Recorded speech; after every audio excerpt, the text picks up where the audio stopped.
Hey everybody, welcome to the Sailor Moon Crystal After Show here on AfterBuzz TV, Season 3, Episode 11, Act 36, Infinity 10, Upper Atmosphere. We'll be breaking down the episode and talking about our thoughts and predictions for the future. Stay tuned. You're tuning into the destination for TV superfan discussion, AfterBuzz TV.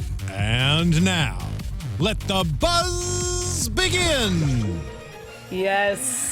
You know, I have to say this. So the intro that we have playing right now is the first intro from this season, the first version of this song, which I like the instrumentation on the most, even though I like the vocals on the current version the most. Yes. So like if I choir of women singing. Momoklo who sang Moon Pride. Exactly. So like if we could get a mashup of like this instrumentation, like the full orchestra with Momoklo, like I feel that would be ideal. Get Linked Horizon to do like a sweet guitar bridge Yeah. in the middle. Also, I don't know if any of if you guys have listened to the full version of this song, but there is a sweet guitar riff. Perfect. Like Nice. like that was what was so great about Moon Pride was like the electric guitars, and like they are in this song. They're just not right now. They're not anywhere near the beginning or anything that we hear in the intro of the show at all. Anyway, guys, this is the Sailor Moon Crystal After Show. Thank you, everyone who listens to us on iTunes. Your feedback means so much to us. So if you are listening on iTunes, be sure to leave us a review in the iTunes store. It makes us look good. And if you do, you'll get a shout out on the show, like some people will get later on in this episode, because we do have some new iTunes reviews. Ooh. Also, if you are listening on iTunes, remember you can always watch us live on YouTube on Monday nights at 10. It is a blast. We love hanging out with you guys. Thank you, everyone who's in the live chat right now. And remember, you can also tweet at us throughout the show, throughout the week, using that hashtag ABTVSMC if you have stuff you want to tell us. I'm Emma Fyffe. I can be found all over the internet at my name, Emma Fyffe. And I have my lovely panel of ladies whose names begin with M. Markeia McCarty. Yes, that's me. You can find me on Twitter and Instagram at Markeia McCarty, MarkeiaMcCarty, and Snapchat, Darth Feminist. And you should find her on Snapchat. It's like her natural habitat these days. It's ridiculous. And the lovely Megan Salinas. I'm Megan. You guys can follow me on Twitter and Instagram at the Menguin. That's TheMenguin. I am not advanced enough for Snapchat yet. Well, you had so much fun. I actually have to admit, guys, I had Snapchat and I deleted it because I was just annoyed that I kept getting notifications from Snapchat. And I'm like, I don't want Snapchat to notify me unless I am like physically looking for snaps, and I don't quite get it yet, guys. I think I'm too old for Snapchat. Maybe. I don't know. Anyway, yes, thank you guys for your lovely compliments on my outfit. This hat was a real find. I got it on Amazon.com a while back. Nice. Your entire ensemble is just fantastic. Well, I fun. just Love felt it. like, number one, Sailor Venus is my favorite Sailor Guardian anyway, and she is the guardian of love, and I just felt like the world needed a little extra love right now. Absolutely. So Absolutely, always. I just the world went, always needs some it extra does. love. It does need a little extra Yeah. love, and there was certainly a lot of love and feeling in this episode. So Yes, love and feeling. Yes. Just a hot mess this man, week. it really man. was. Chibi and Hotaru had me like, I know. Yeah, it seems like most of the people on Twitter as well went through a wide range of emotions. Yeah. Throughout. Farah, I believe I'm saying Yeah, that? Farah. Yeah. Yeah. I went through a wide range of emotions watching the latest Sailor Moon, and then it's just a string of emojis. Yeah. I mean, I think that man. really covers it for me, because it's like I was watching, I was rereading this manga act like at work in the break room, and my eyes started tearing up because it's such a powerful episode. It's such a powerful story to watch the struggle of Hotaru within Mistress Nine, and how ultimately it is the fact that Hotaru has experienced the feeling of love that allows her to number one, still retain some control over her body, which is now the vessel for Mistress Nine, and then to ultimately break free of that and protect the souls that Mistress Nine is trying to like swallow to power up. consume. Like Yeah. in the end, like Hotaru feels love, and she ends up being stronger than Mistress Nine because of it. And how about where it's like, oh, so I don't have my dad,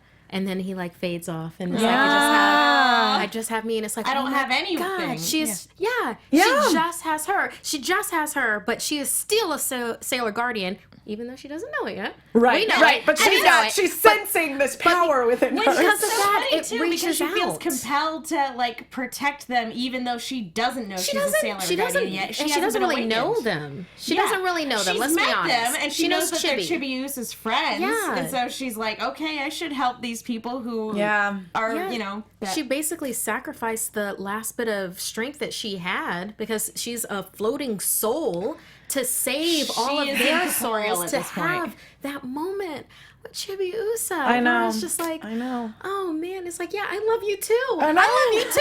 I love you. Oh man. And then they were reaching for each other. And then no! that reach. And then, Mistress Nine, who is terrifying. Oh my God. Terrifying. Yeah, actually, in the chat, I can't remember. Let me see What if I was can with find that who it eye was. thing? Yeah, it was basically. Could we have done without that eye She thing? was a chameleon. Well, She's like, Yeah.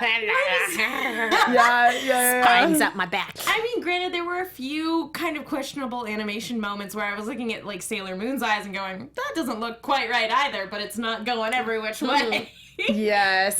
Yeah, someone in the chat was saying they're like, I couldn't tell if Mistress Nine's eye animation was like crazy good and scary or if it was like a mistake and just silly. Oh, it was Last Haven 7. I feel like it was very disturbing and very intentional. I'm kind of right there in the middle. Okay. Because a lot of times when you see something that is scary and uncomfortable or in the uncanny valley sort of region, you do kind of laugh because you're uncomfortable. Yeah. And so I didn't laugh. I found Nope, myself I didn't. laughing. I was just like, what? You know, what I think what I would have felt like would have been more scary is if like this was a doll whose eyes were going every which way. Right. Because it was a person, it kind of looked weird. But I think that's part of the point is that this body is just that. It's just a thing. It actually is a vessel. Yeah, It just yeah. wants to, burst free with this like reptilian like face go all thing. like Men in Black, Edgar Bug, like just rip it peel away. off Yeah. the We have skin. sugar water. Jonathan O'Falla in the chat said it was getting Evangelion level of weird with those eyes. And somebody else earlier in the chat, because people we always have such a wonderful group of people on our chat, very very active, and they usually show up about 20 minutes before we go live or so, and people were like, "Did I just watch an episode of Sailor Moon or was that Evangelion?" Like in terms of the level of like emotional turmoil and the weirdness with Mistress Nine and And a real giant monster. I Oh, feel like for yeah. the most part, like occasionally Sailor Moon will have like an incorporeal, like weird blob of energy, of dark energy sort of thing that they have to take down. I don't think we've seen like giant monster bad guys since Queen Beryl in the 90s anime. oh yeah, since Beryl Talia. Yeah. And how about the fact that when Mistress Nine or whatever it's called is going to call itself something Yeah, the else. Daimon form. Yeah, It's going to call itself something else. How about when it fully formed, then Hotaru disappeared? Oh. It was like Yes. that last burst of the thing. it was like it was like her, as long as her body was still somewhat alive, because this is the thing, is in the manga and in Crystal, and people were addressing this in the chat as well, like basically Mistress Nine, so in the 90s anime, Mistress Nine, like that is her final form, is that adult lady with the sort of low-cut dress, so a little by uncomfortably sexy. consuming- Yeah. It's by consuming the purest heart Right, or whatever that she, right. How very becomes dark Mistress. lady of them. Very, very black dark. lady of Yeah. them. Black Oh, lady I of them. didn't Yeah, yeah. But you have to put the emphasis on lady because otherwise it's borderline. It's just a weird thing to say. Yeah. But Mistress Nine in this version, I think they make it quite clear that it is the daimon manipulating Hotaru's body into Like a something puppet, else, yeah. like a puppet. Yeah, it's like, and this is just a stage towards the final evolution, which we ultimately see. It's just like a metapod. Yeah. It hasn't emerged as a beautiful butterfree yet. Yeah. Something that Shaded Gamer said is like, can we talk about that pink sugar heart attack? Oh. Okay. That was the strongest that she's ever done. I know. I will say my one minor disappointment with this episode was Pink Sugar Heart Attack, not the After Effects animation of it when she like sneak attacked Diamond Mistress 9 from behind. That was amazing. The strength of it in that animation was incredible. It was the stock footage. I felt like they needed to redo the animation for that and be like they it did felt real for the other ones. I mean, we got Coconut Cyclone. it just didn't pack as Wink much chain sword. Of a punch. Yeah. Like when they go all Hikaru using the space sword, it is, and when they use the recycled footage, it looks great. But then when they decide, hey, no, stuff is real, we're gonna have her use the sword, but we're not gonna use the recycled animation. Like, it's like, oh man, this packs a really extra punch. Yeah.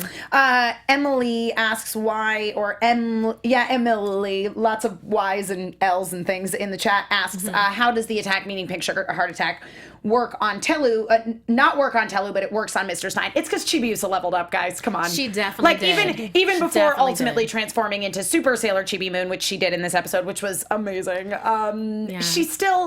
She was in a place of, like, she just had this terrible tragedy happen to her where like she lost this girl who she loves, be it platonic or romantic, however you choose to see it. There is a love connection between Chibiusa and Hotaru, and so it's the same kind of thing where it's like, you lose a loved one, and instead of letting it destroy her, she's letting it motivate her. She's like, I can fight. No, I have to fight. Yeah, love life makes you stronger. And when you think about it, while she was laying there, she had Hotaru's love, enveloping her and energizing her, and she had Mama-chan right there also, that other connection. Absolutely. So yeah, of course she's supercharged. And then even Mamo-chan even says, "Oh, I feel overpowered." Yeah. So it's like if he got some of that overflow, then she was coursing with it. Exactly. And Thomas Vaccaro in the chat points out, which is a fair point, that at that point as well, Mistress 9 had already been attacked by all of the Inner Guardians who had just had their souls returned to them, and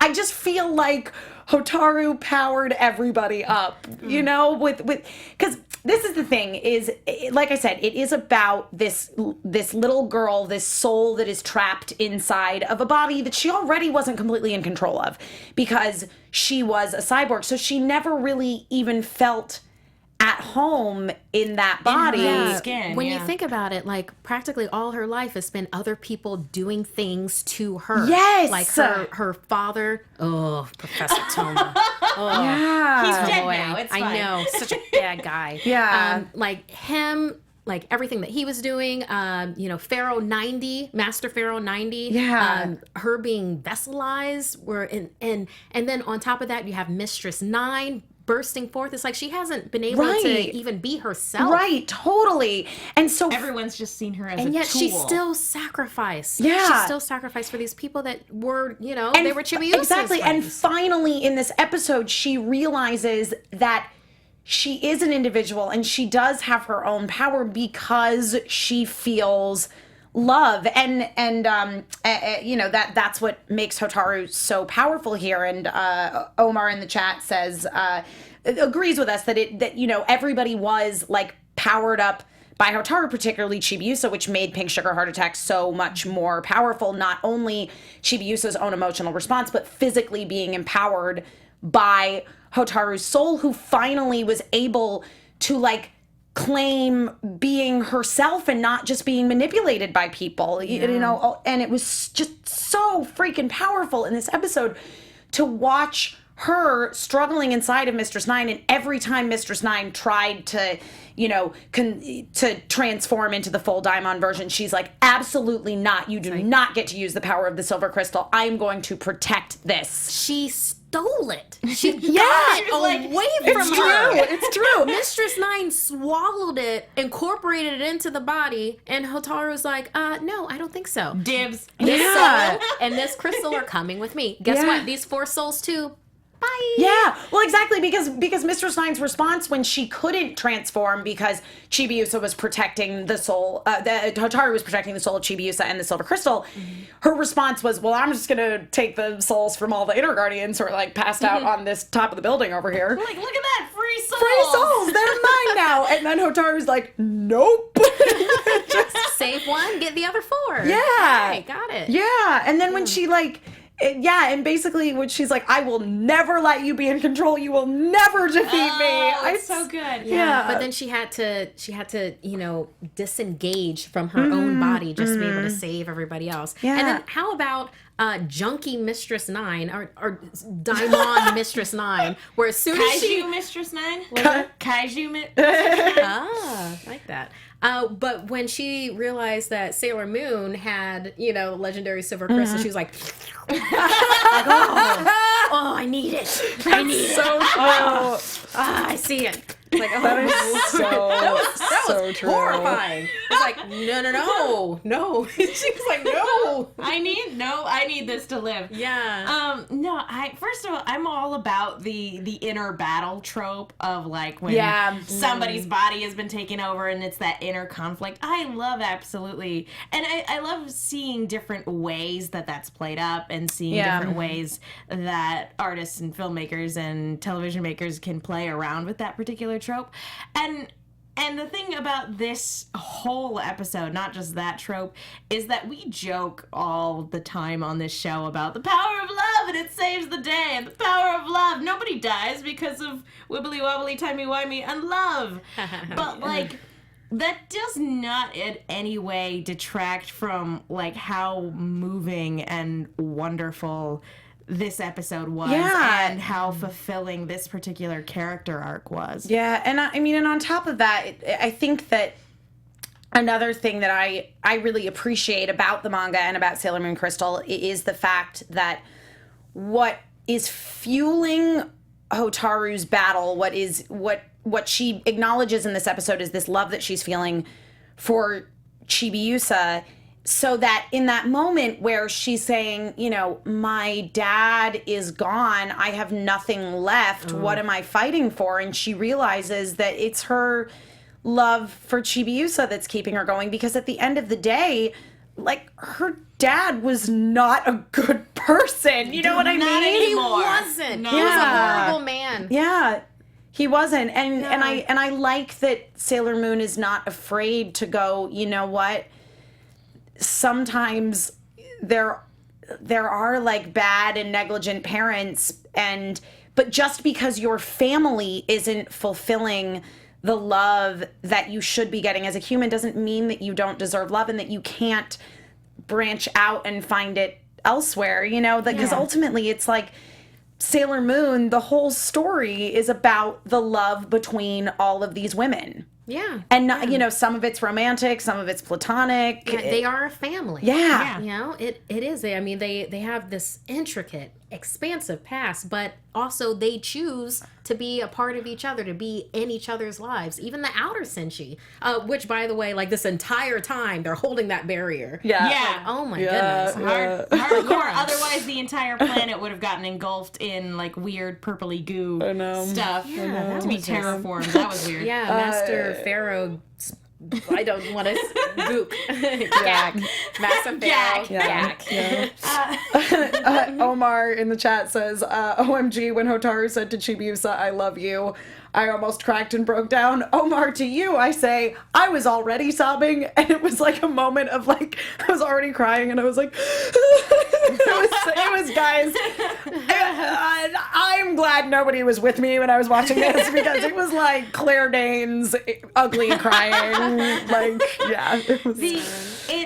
This is one of the few shows where I sit back and, especially an episode like this, where I sit back and I'm like, how is something ostensibly so dark and like, I'm trying to figure out the right word, but something so dark also be covered in so much sparkly glitter and I know. Because like, how can it be so dark and cheesy good at the same time? It's so sad, because basically, like, Hotaru's soul shows up to Chibiusa to return her soul to her, And, you know, Chibiusa wakes up and initially she sees Mamoru and then she realizes Hotaru's there and they talk and Hotaru's like, this might be weird because we're both girls, but I feel like we were destined to meet each other. And Chibiusa's like, I feel exactly the same way.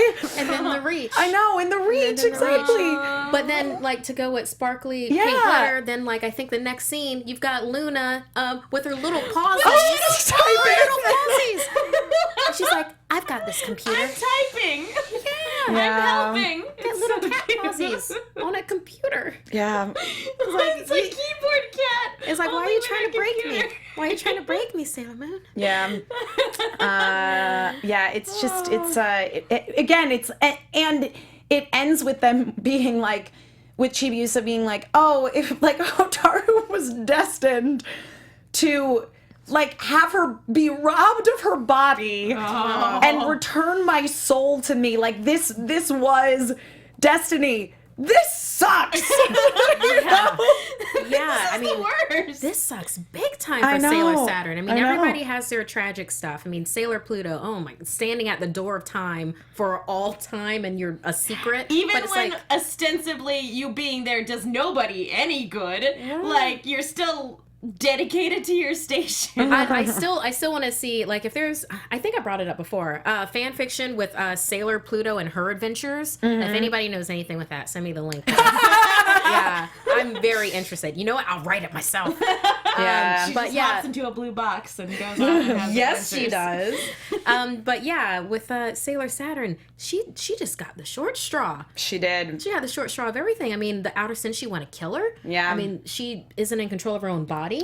No. She loses her dad, even though he's a bad man. Well, Yeah. You know, and it's like, but she still does the. And you were talking about tropes earlier. Sacrifice, that does it for me every time. that Yep. Every self-sacrifice time. trope. That's why I love Doctor Who so much. Yep. Well, one of the many Yep. reasons. Sailor Saturn, you got me. Dorothy Banks says Madoka prepared us for this arc. Well, yeah, the difference is, and that's another one where you could say, oh, it's dark, but also covered in glitter. It's like, no. Like, Madoka is dark, and it's like, but it's Evangelion style Yeah, dark. And it's yeah, creepy sure, and there's dark. glitter here, Yeah. but not like the cheesy There's goodness in Sailor Yeah, there's Moon. really Yeah. only glitter in the opening credits, and then you're like totally duped. You're like, this is gonna be a cute magical girl show. No. Nope. Episode 3. No. Oh, no, it yep. is And then you see not. the real ending theme, and you're like, "What have I gotten myself into?" But guys, watch Madoka. It's You're fantastic. gonna be so sad, but the emotional payoff at the end is amazing. Just don't watch the third movie because you're gonna be like, "Why?" Yeah. Let's see. Oh, no, don't go, chat. There we go. Oh, Peter Aguilar says, Emma, can we all take in the fabulousness of Tuxedo Comment's transformation? Oh my god! So when it happened, I was like, did he just transform? I always assumed he was just gonna hop into his closet like Superman style. Like that cape, it's like it defies physics. Yep. It's like it was a beautiful fan, Yep. and his face was there, and he's like, dun-dun-dun. I know. Then had like the castanet, which, by the way, that I could have done with like 8 more minutes of this transformation. I would have loved like a full sequence, like sparkly He gets a full body. sequence like once or twice in the 90s anime. Yeah, but do you remember how that sequence ends, Megan? So he has this full transformation sequence. Oh, the hat. Yeah, He yeah. throws the hat No, and no. brings it But back. no. He doesn't. This is the best part. He goes through this whole transformation sequence. First of all, in the 90s anime, in the beginning, it's doesn't implied. know, yeah. It is implied that Yeah. he doesn't know he's Tuxedo Mask. It's not implied. It is very obviously just- stated. He's like, I don't know what I'm doing. Yeah, he's got a personality disorder, but Yeah. you know, still love him. Yeah, he just like hulks out basically and turns into Tuxedo Mask when Sailor Moon is in danger. So he goes through this whole Imagine transformation. trying to live your Oh my life God. and it'd Don't be even like, start when he was chic, right? Oh no. I'm a dream prince. No, the Moonlight Night. Oh, We're just gonna yes. pretend that did not happen. But anyway, so Sorry, I'm blushing. it's okay. No, it's like the most inconvenient form of like narcolepsy. Yeah. Just like somebody else is in danger and then you're out for like 2 hours So- until they're safe. So the Tuxedo Mask transformation sequence in the 90s, he goes through this whole transformation sequence. He's in his tuxedo. He just doesn't have his hat yet. And he stands with his arm out to the side. It seems very clear that the hat is going to fall into his hand. He's then going to goes- put it on his head. No, it falls onto his head. And his hand is just out there like a doofus. Oh man. And it literally looks like this is a transformation sequence that is happening on stage, like in a play, and he forgot his hat, and he was supposed to do a thing with it, but some stagehand realized he didn't have his hat. It was the stage manager. The stage manager's on it. Yeah. Climbed into the rafters. Yep, and I would watch that play. Yep. I would watch that play. Yep. But I did love how supportive he was, where he's like, "No, you need to fight. I know this is bad. I know this is bad right now. But you're my little warrior. Go get him." And I liked I feel like I'm giving her away at the altar. Yeah. And I liked into battle. I liked that we also saw him make the decision to be like the tough parent, you know what I mean? Because he's usually the one that's like, "It's okay, Chibiusa, so let me give you a hug." And he wanted to go comfort her, and he's like, no, Chibiusa, he clenched his fist. You ready to fight? Gotta be tough, Dad. Yeah. Yeah, no, it was great. But yeah, It's time to be the coach. Beautiful transformation sequence. Could have watched a full transformation sequence with this. It would have been great. Yep, yeah. Oh my gosh, yeah, it's so good. I think in response to me talking about the hand just being out there like a jerk,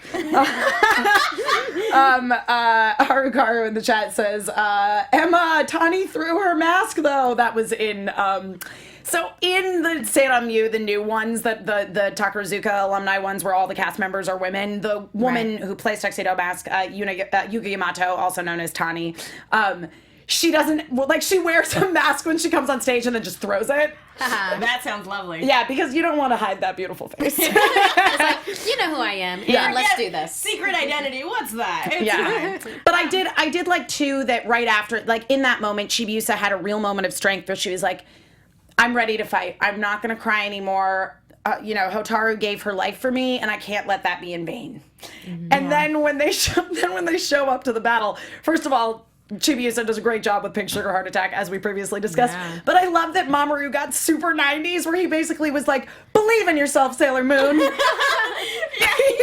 He did. He showed up, and it was like, first of all, I was like, oh man, because when Chibiusa flies off to go take part in the battle, and he's still standing there, and he's like, I'm gonna go out there too, and then he transforms or whatever. I'm like, oh yeah, that's right, Tuxedo Mask can't fly, and then it's like, no, he can fly. He can fly now. Yeah, that was his evolution. He also got filled. I'm picturing him having to run across the city like Captain America and the Avengers. Yeah, well, let's not forget his powers during the first 2 seasons or the second season. Tuxedo the Smoking Bomber? Yeah. I'm really hoping that comes back, because in the spoilers in the next manga act he uses that, and we haven't seen that in the new animation style. So there's a question for us on the hashtag Twitter from Ashley Elkins. Since Mamo said that he felt more powerful, do you think we will see a new attack from him instead of being on the sideline? Yeah, Tuxedo the Smoking Bomber 2. Tuxedo Final Flash. Tuxedo Final Flash. Yes, he's going to throw 18 roses, and it's going to be super effective. Yeah, and they'll be like Sailor Uranus's planets. Yeah. To turn into that. Or it's just a giant rose. Yeah, it's just one giant. It'd be a giant rose. Hey, I would be on board with it. I'm not going to lie. I love and then the petals come off, and they're razor sharp. Yeah. I like it. So then basically, Chibiusa shows up to the fight, and we're all like, we're going to combine our powers and go totally Super Sailor Moon on this bad guy. And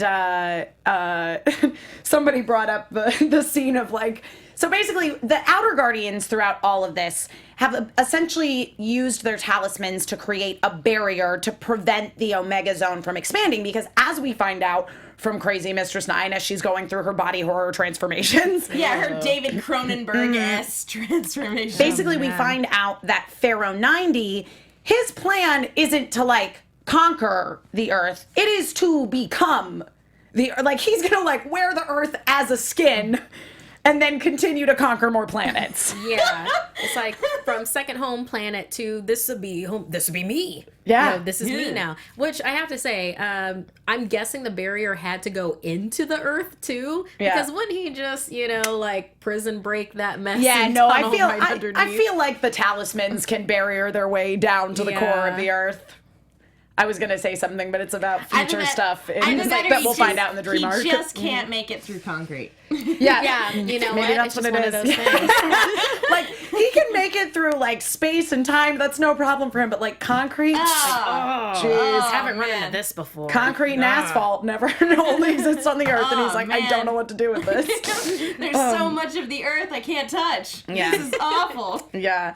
But yeah, so basically like the outer senshi are all kind of containing that Mistress 9 and Pharaoh 90 and all the Tau Nebula. Which, not gonna lie, seeing the Mugen Academy actually like break apart, it was like, whoa, it exploded. Yeah, Sorry. with they were in it. There's And it's like, just to we'll continue with where I was going with this in just a second, but because of the delay in the chat, we got some great suggestions for Tuxedo Mask's new attack. First of all, Stoic the D says, I just want the Shitano, and I agree. Last Haven 7 says, Shitano, I want to see them again soon. I would also like that. Remember, they are pet rocks for Mamoru now. They live in his pocket. He can call him whenever he wants. I know! And we've seen them once. I feel like they're That's being true. underutilized. 100%. But Peter Aguilar says Tuxedo La Kamehameha. Yes! nice. Oh my god. Perfect. Yep. You win. God. You Yeah. win. Yep. And I love that. I'm all about that. I just really needed everybody to know about that. The outer and Jonathan Ofala says the outer senshi barrier reminded me of X, which is a manga by Clamp. There was also a movie which is terrible and a TV show which is slightly less terrible, but none of them are as good as the manga, in my opinion. And if you guys listened to Love and Justice, we had a whole episode where basically we just talked about X the entire time. I was like, you should maybe read that before you listen to this episode of the podcast. Spoiler Major spoilers. Yeah. But anyway, yeah, so they're like containing the Omega Zone, and then in the end, now we've all come together again, and we can combine our powers to make the chalice appear and let Sailor Moon transform into Super Sailor Moon. And there was a very funny like animation panel. So it's like this beautiful shot of all the outer senshi with their talismans being like, yeah. We got this, and then there's just It's like extended up. yeah. And then there's just like weird images of the girls with no eyes, like. Yeah, it's like because when we see the no eye thing, it's like, oh my god, their energy's been sucked out so much, or they're experiencing so much emotion that it has to shut down. Yeah. So it's like, Chibiusa ooh. coming into the fight, and you can't see her you can't see her eyes right after she uses Pink Sugar Heart Attack. That's a good use of that. Right, yeah, totally. That's a great use of that. While with Right this, where it's here. a positive thing, where it's like them, using their energy towards it, it took me aback for a sec. I was like, whoa, are they all gonna like fall out of the sky right now? Like, are they drained to that point? But then it wasn't that. So No. that was an interesting. Yeah, no, it was use. odd. It was very odd animation. Yeah. Overall, I thought the animation actually was pretty good in this episode, like better than it's been in the last couple episodes, except for a few glaring screens, that being one of them. That freeze flip frame. It was certainly interesting. This is the thing. I understood the intent, and I liked them all like being like, we are giving our powers to you, Sailor Moon, but just some of But the it was the wrong use of it. It was of the lack of eyes. because it's I like agree. if Mama-chan did a nosebleed, I know what that nosebleed Yeah. means. It doesn't mean an actual That is true. nosebleed. So it's And like use it the way that it's supposed to. Yeah, and I was used. gonna say, and Last Haven 7 points out, to be fair, the no eye thing was straight out of the manga, which is absolutely I was true. gonna Okay. say, because I was So watching it and I was looking at it, I'm like, that's an interesting way, but I was like, but I bet that as a still frame in the manga, It looks really cool. just fine. Yeah, it does. It looks really cool in the manga. For some reason with the animation, even if they had just like turned them a little more, like I don't know. Well, Yeah. the thing is that like this is a great example of how something going straight from the page to the screen sometimes things can get lost in translation. Yeah. So like keep that in mind whenever you see like an adaptation of like a comic book becoming a movie. It's like keep in mind things have to be tweaked every now and then, because sometimes things look really great when they're on a flat page, but not as good when they're projected onto another flat surface. Yeah, totally. I totally agree with you. I do want to say something though. I mean, okay, keeping in mind, Sailor Moon has gone through the ish, right? I mean, we're talking, even if we don't count 90s, well, obviously we can't for Sailor Moon Crystal, but she has been through her paces, and she's, you know, earned this whole Super Sailor Moon thing. Totally. And then you have Chibiusa, where she's now super, I'm sorry, was it Super Sailor? Chibi Moon. Thank you. Super Chibi Moon. And it's like, can you even imagine how powerful she could be at the same age as Usagi? Yeah. It's like, I just got chills. She's this old and she can do Sailor Super status? To be fair, she is 900, but... Okay, yeah, that's true. That's true. But I was going to say she's on the fast track, but that's the opposite of it. Yeah. Her training didn't really kick in until, like, this past season. And I think that's why it doesn't bother me, and or anybody even, that, like, she is able to get to that super level so quickly. It's because she, for so long, like, basically thought she was a squib. Aww. You know? For like... 9 centuries. Yeah. Yep. And she never matured into adulthood. And I mean, talk about how frustrating that must be. So I actually really like that her powers progress at such a rapid rate. Well, they say that you learn quicker and easier if you deal with more experienced people. So, I mean, she's hanging with the Sailor Guardians. Yeah. She's seeing everything that's getting done. So she's like, oh, wait, I do have that power. I can tap into it. And then hanging out with the outer senshi, getting helicopter rides and stuff. Seriously, I mean, that's got to rub off on you, right? Which, if you can fly, why do you need a helicopter? You know, status. Yeah, I mean, they can't. This is the thing. It's like it's like Haruka and Michiru can't just go like flying around Tokyo, like just soaring. Willy-nilly, Yeah, no, totally. They're like, I'm flying this helicopter because I can fly this helicopter. Exactly. I mean, if you have patrons.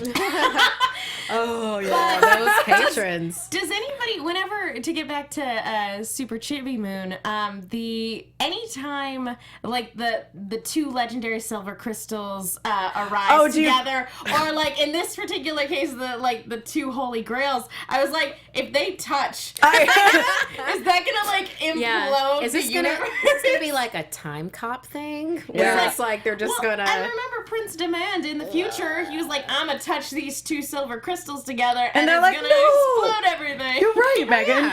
Good point. When the second grail appeared so close to the other one, I was like, maybe a yard. This is the thing, though, is that that Demand had Usagi's silver crystal and Neo Queen Serenity's silver crystal.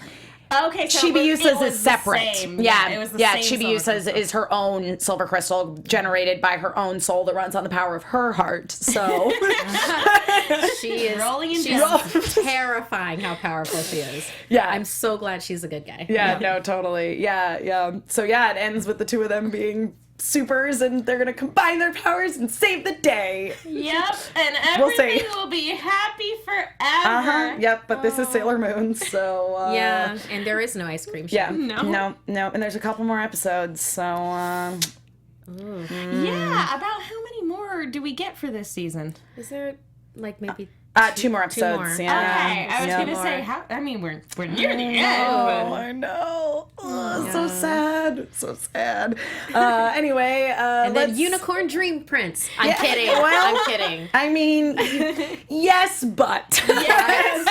That's what I'll say to that. You will find everybody that has not read the manga that once we do get into the next season of Crystal, the dream arc it's very different than the way they did it in the 90s anime. Which will be interesting. Yeah. I love surprises. Yeah. I'm looking forward to reading season 3 Yep, now. yep. Now that we're after we Yeah. finish, and then I will read it. I will say the dream arc, for one, spoilers, huge difference. The outer senshi are in it.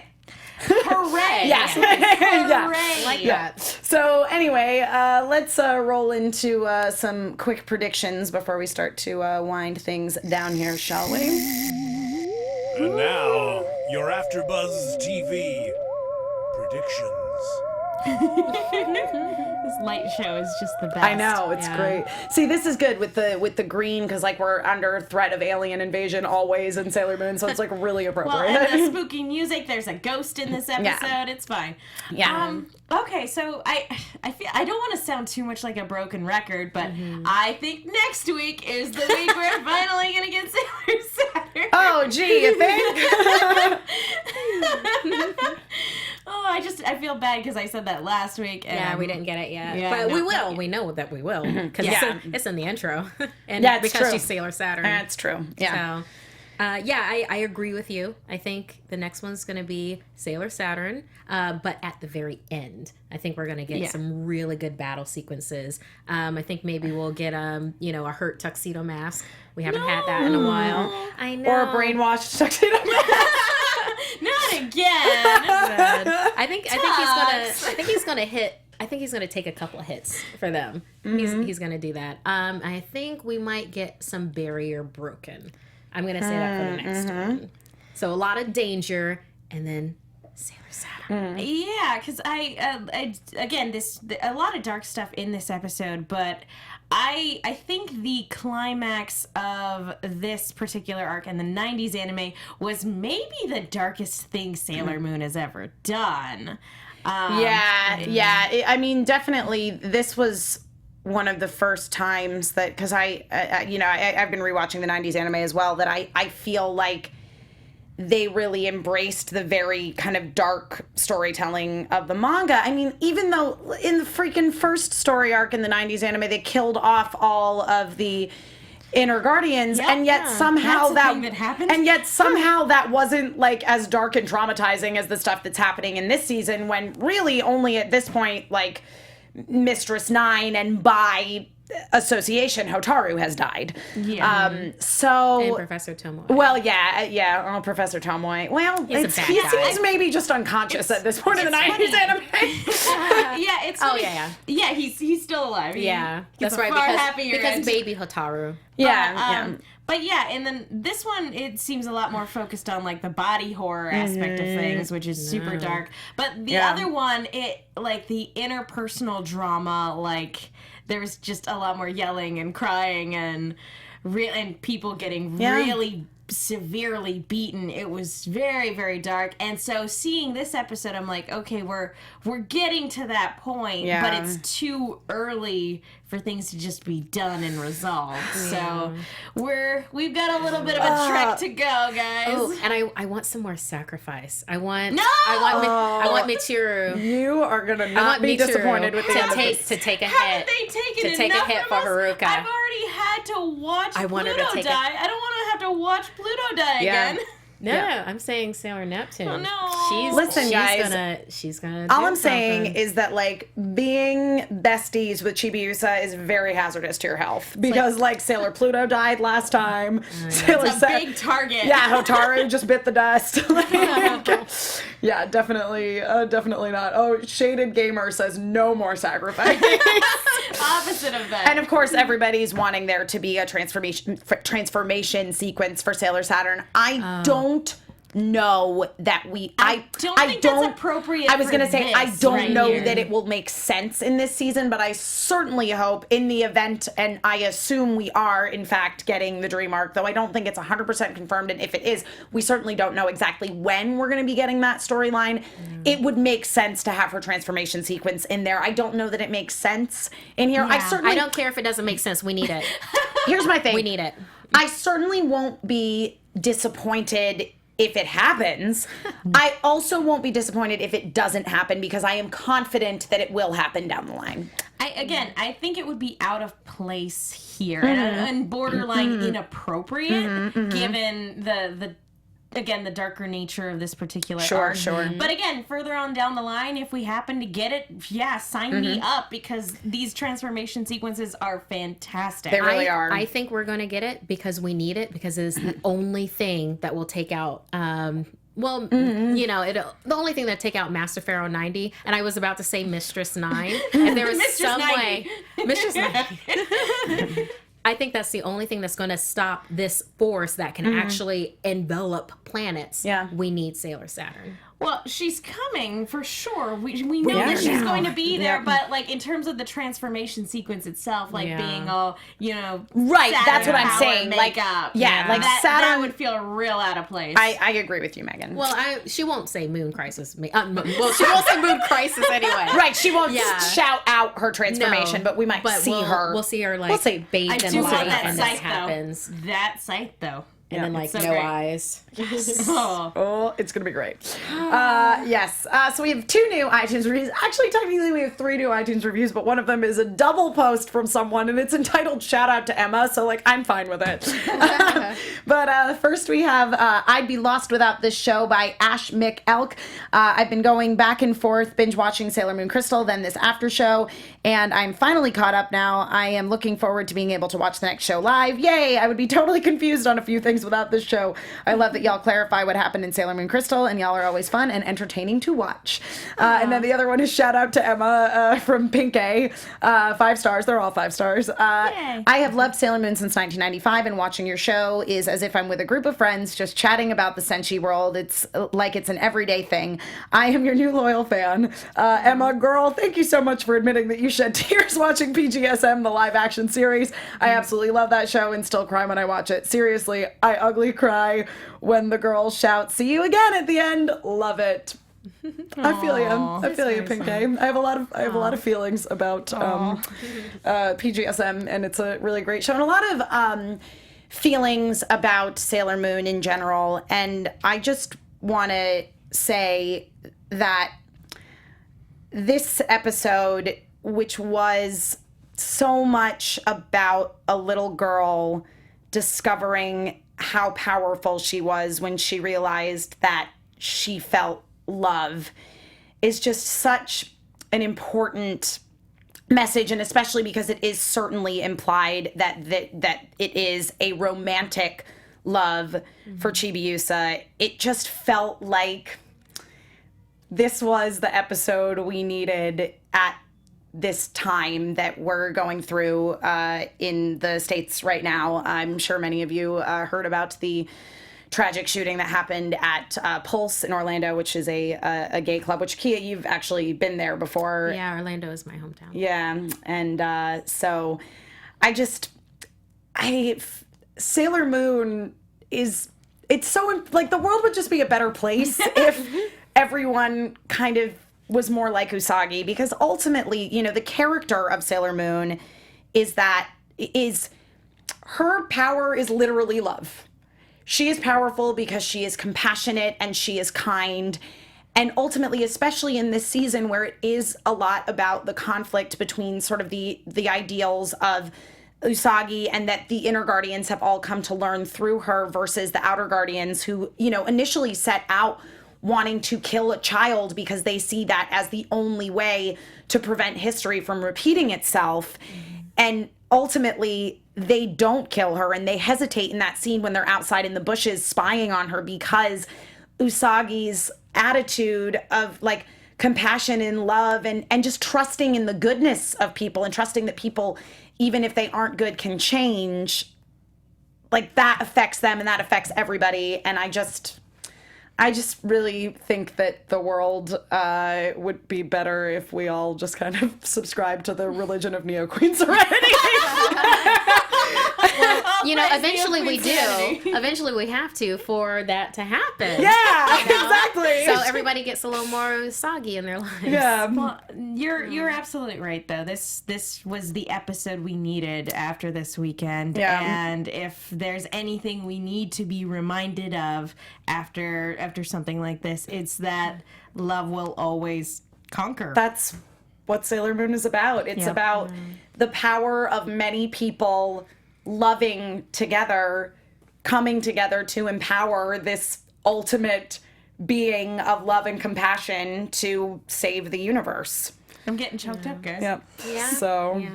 Yeah, I felt like I wanted to say that. Again, it's an important thing to remember, because when stuff like this happens, it's so easy to fall back on hate and sorrow and anger and all of those things that end up like being misguided and misdirected into negative things. But like, love is ultimately the thing that will get us through this. Yeah, it is.